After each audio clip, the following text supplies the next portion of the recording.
On commence avec de gros chiffres. Les gendarmes de l'Office de lutte contre le travail illégal ont démantelé un vaste réseau de fraude aux cotisations sociales. Oui, l'organisme s'appelle l'OCLTI, donc c'est cet organisme de la gendarmerie qui s'occupe des fraudes sociales. Et ces gendarmes ont débusqué un réseau qui, à partir de l'Irlande, détourne les fonds via des sociétés d'intérim fictives qui sont créées en France. Ces fonds sont transférés en Irlande et immédiatement envoyés dans une affaire immobilière en Thaïlande. Ça concerne près de 2000 salariés. La somme est énorme. Et il a fallu une enquête assez poussée, comme quoi l'efficacité de la gendarmerie, et puis on a fini par mettre la main dessus. C'est quelques millions d'euros quand même. C'est hallucinant. Et nous cotisons, nous autres salariés français et tous ceux qui sont là, et on contribue, et bien sûr que c'est important. Et l'on voit avec quelle facilité malgré tout. Alors on sait que la technologie, le numérique permet de faire des prouesses. Quand même, on s'inquiète. Alors on a des gendarmes qui sont là. J'espère que les gendarmes ont bien les moyens.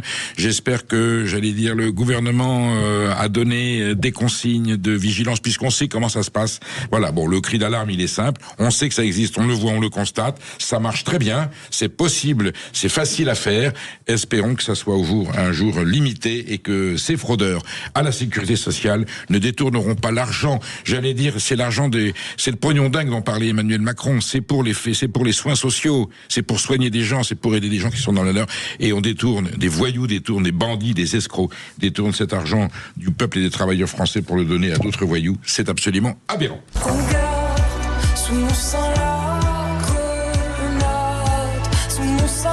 Alors, d'une attaque à la grenade a eu lieu ce week-end à Grenoble. Et on nous expliquera sûrement que le gamin jouait trop à Call of, mais ces revendications sont bien réelles. On les écoutera dans quelques secondes. Vendredi après-midi, en plein centre-ville de Grenoble, un individu cagoulé, filmé par un second, a lancé une grenade dans un institut de beauté, faisant 6 blessés, dont un enfant de 5 ans. Sur la vidéo diffusée sur les réseaux sociaux, on aperçoit d'ailleurs l'enfant juste derrière la porte, puis l'explosion qui, miraculeusement, n'a fait aucun mort. L'enquête s'oriente vers un acte d'intimidation, puisque selon le procureur de Grenoble, il ne s'agissait pas d'un engin destiné à tuer. L'attaque a toutefois été revendiquée, comme je vous le disais au début, à travers une vidéo. Écoutez. Bonjour à tous, nous sommes les Fenech 38, une organisation criminelle basée à Grenoble. Nous avertissons tous les terrains de Grenoble à partir d'aujourd'hui, 6 février 2026. Tous ceux qui sont loupés avec le patron des Fenech 38 se fera éclater par un soldat de la Fenech. Vous en paierez les conséquences pour les suceurs, c'est pareil. Nous allons tous vous faire exploser, n'oubliez pas. Nous avons des soldats qui aiment la mort comme vous aimez la vie. À la fin de la vidéo, l'auteur montre le logo du gang algérien Fenech 38. Et je rappelle juste que l'expression « nous aimons la mort comme vous aimez la vie » avait déjà été utilisée par des organisations comme Al-Qaïda ou l'État islamique. Alors on n'est pas au cinéma, c'est pas de la fiction, c'est de la réalité. C'est en République française en février 2026. Bonjour, pas sur la planche pour notre gouvernement, notre classe politique, parce que là on est en train de toucher le fond. Alors on change de sujet, Perico, vous allez nous parler de congé menstruel. Rien à voir. Vous n'êtes pas un homme. Ah non, je sais pas ce qui vous fait dire que je suis un homme, mais je ne suis pas un homme. Votre apparence? Ah bon, ni masculin, ni féminin, Comment et je refuse qu'on me genre comme un homme. Alors, extraordinaire, vous vous souvenez cette vidéo, c'est Nadel Schneiderman qui reçoit une personne qui explique non, il est non-binaire, il n'est pas homme, il n'est pas femme, et quand il lui dit ensuite d'ailleurs à la fin qu'il est blanc, il dit pas du tout, pourquoi vous faites, je suis d'origine libanaise, je ne suis pas blanc non plus. Bon, et on voit Daniel Schneiderman qui se décompose parce que là, il était dépassé par la réalité. Il s'avère que l'université de Lyon a décidé que, vous savez, on accordait, c'est peut-être une conquête sociale, il y a des congés en période de menstruation, les congés menstruels pour les femmes dont les menstruations sont douloureuses, et on comprend très bien qu'il y a à un moment donné, dans certains cas, besoin d'arrêter de travailler. Mais l'université de Lyon n'a pas voulu faire de distinction, de discrimination entre sexe masculin et sexe féminin. Donc il a considéré que tout individu pouvait considérer qu'il avait des règles. Et évidemment, il y a de gentils garçons, ils sont sympas, hein, les étudiants ont décidé pour aller faire un petit tour à la campagne ou aller boire un coup au bistrot, et bien qu'ils avaient des règles douloureuses, des menstruations, et ils ont donc présenté des jours de congé. C'est quand même hallucinant. On se souvient de cette affiche du planning familial qui disait chez nous l'homme peut être enceint. Voilà. Non mais le jour où les mecs accoucheront, on en reparlera des douleurs menstruelles. Mais c'est pour ça. Donc tout le monde a fait la blague, y compris Philippe David sur cette antenne. Voilà. Bon, donc on est en train de changer les règles de la menstruation masculine.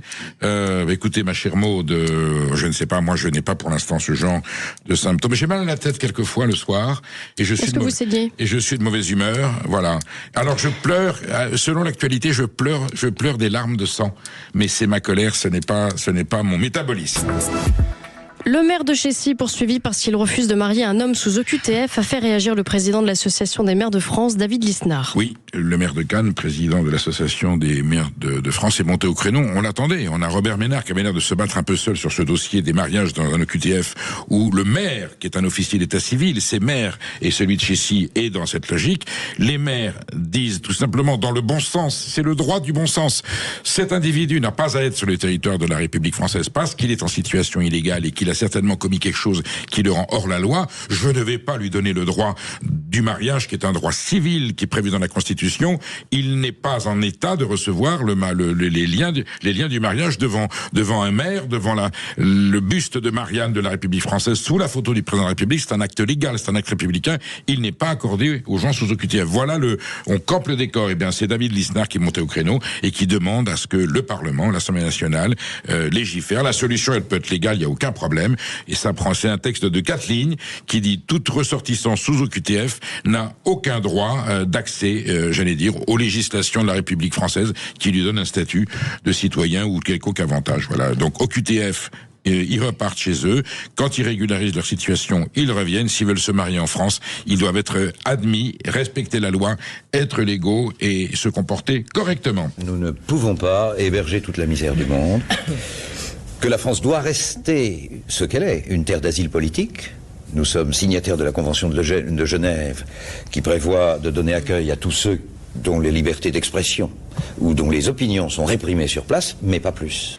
Le Conseil d'État a décidé d'élargir encore l'accès aux soins gratuits des réfugiés. L'Eldorado français se porte bien pour les étrangers. On se souvient de cette sortie, cette phrase historique qui revient en permanence au devant de l'actualité prononcée par Michel Rocard alors qu'il était Premier ministre. Michel Rocard, insoupçonnable de la moindre xénophobie ou de réduire les libertés, qui comprenait que l'immigration était une réalité française, mais il mettait les premières conditions, j'allais dire éthiques et morales. La France ne peut pas accueillir toutes les misères du monde, même si on doit faire en sorte. Et un principe républicain est de dire si nous accueillons des gens en France, nous devons nous assurer qu'on leur assurera des conditions de vie et de résidence décentes. Et là, le Conseil d'État élargit aux réfugiés le droit de séjour pour raison de santé. On comprend la démarche des conseillers d'État, mais on se demande est-ce que le Conseil d'État n'est pas quelquefois aussi comme un certain secteur de la magistrature gagné par une certaine idéologie, une certaine lecture de l'histoire qui n'est pas forcément conforme à celle de la République. Et là donc on va créer un risque d'appel d'air où des gens vont venir en prétextant qu'ils sont réfugiés politiques, faudra bien le certifier, ils viendront se faire soigner. On reçoit déjà beaucoup de chefs d'État, Maud, qui viennent en France se faire soigner pour des sommes gigantesques, qui viennent se faire soigner gratuitement, et d'autres personnes qui aussi bénéficient de nos soins de façon abusive. Voilà, on peut pas soigner toute la misère du monde, même si on voudrait bien. On n'en a plus les moyens parce qu'il y a aujourd'hui des Français qui ne sont pas soignés, des gens qui n'ont pas aujourd'hui accès à des soins alors qu'ils cotisent ou qui sont d'une famille qui cotise. Les Italiens sont désormais plus riches que les Français. Est-ce que ça nous étonne, Perico ? On voyait l'autre jour, là, on a débattu de cette, on a disserté sur cet effondrement du revenu moyen des Français en Europe, et les Italiens sont devenus plus riches. On s'en réjouit pour eux, ma chère Maud.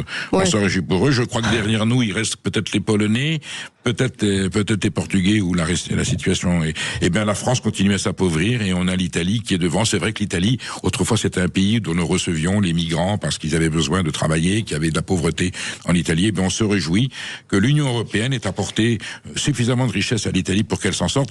Est-ce que l'Europe, l'Union européenne, cette merveilleuse et grande idée et sa merveilleuse monnaie peuvent un jour profiter à la France et nous permettre, nous aussi, de devenir riches et heureux? Pour l'instant, on raque et Pozzivi pour ce qui est de ce que l'Europe nous rapporte.